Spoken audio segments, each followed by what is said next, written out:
Hello students, I welcome to you and I'm here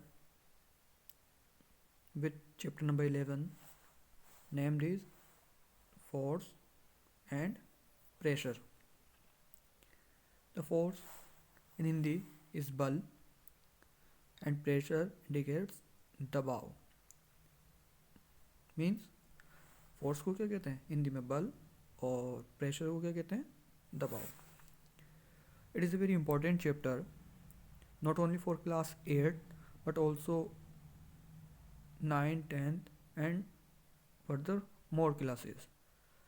It is such an important chapter and the main objective of this chapter is that after completing this, hopefully you will be able to easily identify the difference between force and pressure.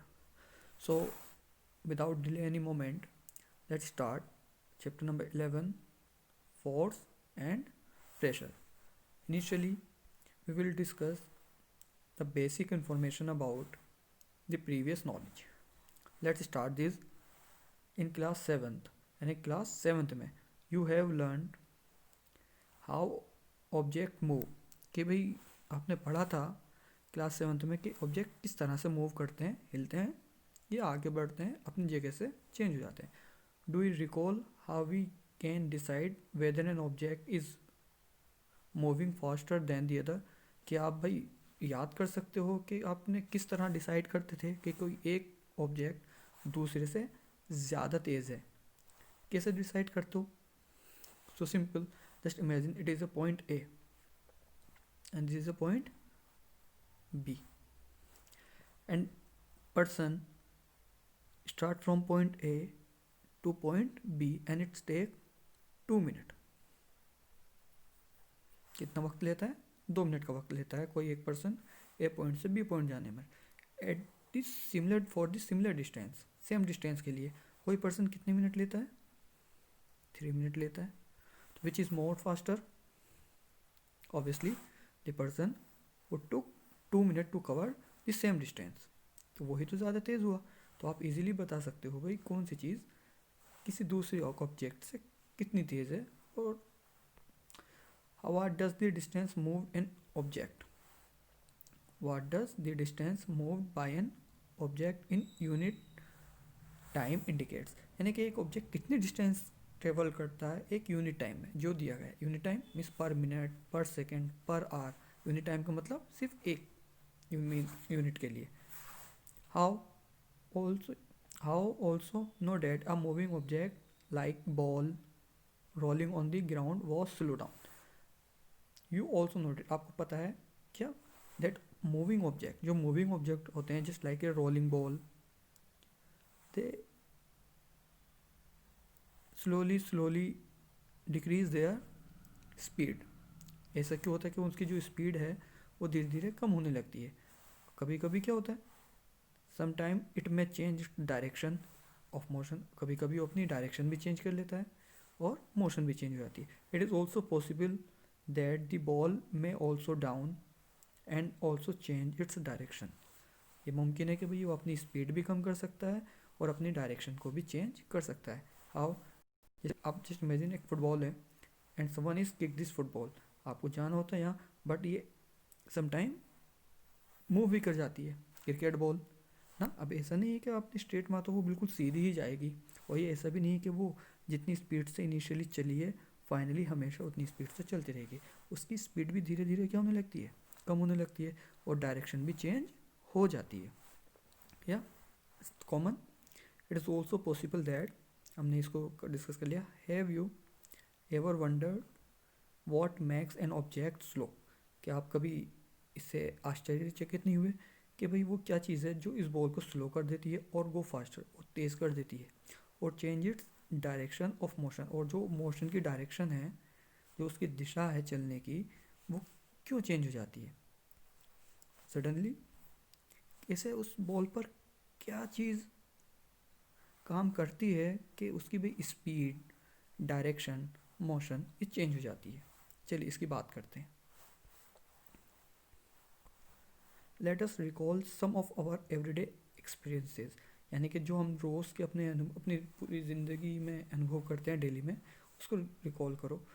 What do you do to make a football move. भाई आप एक football को move करने के लिए आप क्या करते हो? जाहिर सी बात है, यू किक्ड. आप उसको क्या करते हो? किक करते हो. What do you do to move a moving ball to move faster. एक चलती हुई बॉल को तेज चलने के लिए आप क्या करते हो?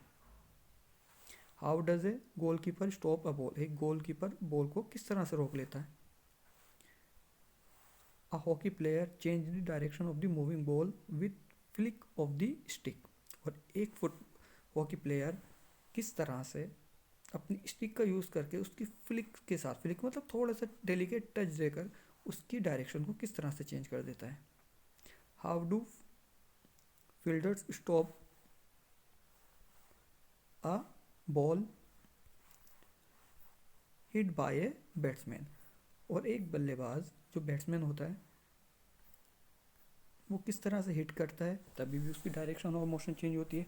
एंड ऑल्सो जो फील्डर होता है उस बॉल को क्या करता है? रोकता है, स्टॉप करता है, तो उसकी मोशन और डायरेक्शन को भी चेंज कर देता है. इन ऑल दीज सिचुएशन, जितनी भी सिचुएशन हमने पढ़ी है, चाहे हॉकी प्लेयर का फ्लिक करना हो बॉल का, फुटबॉल प्लेयर का किक करना हो, क्रिकेट बैट्समैन का हिट करना हो, एक फील्डर का उसको रोकना हो, इसमें सब चीज़ में एक कॉमन है.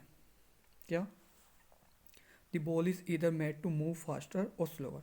या तो बॉल तेज़ हो रही है या स्लो हो रही है, और its direction of motion is change. और उसकी डायरेक्शन ऑफ मोशन क्या हो रही है?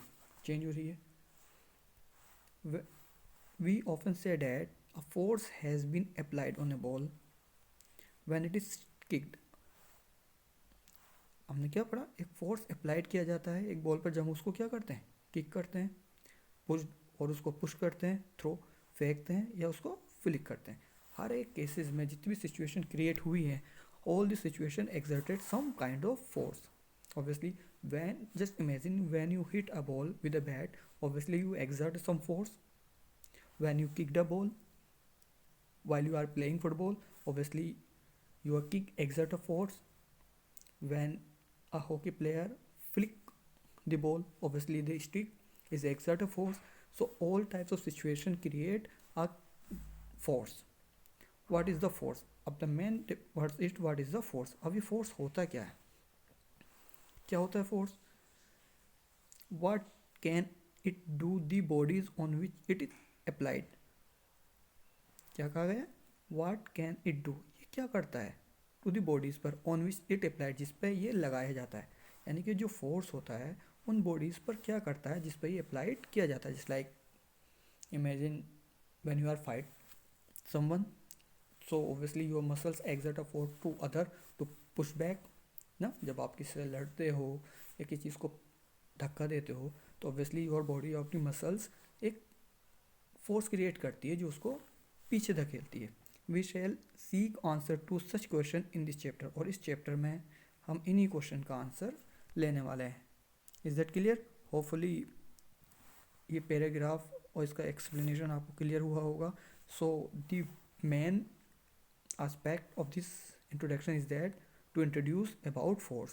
Hopefully we will discuss in the next videos about force and its type and what is the impact of force on different bodies.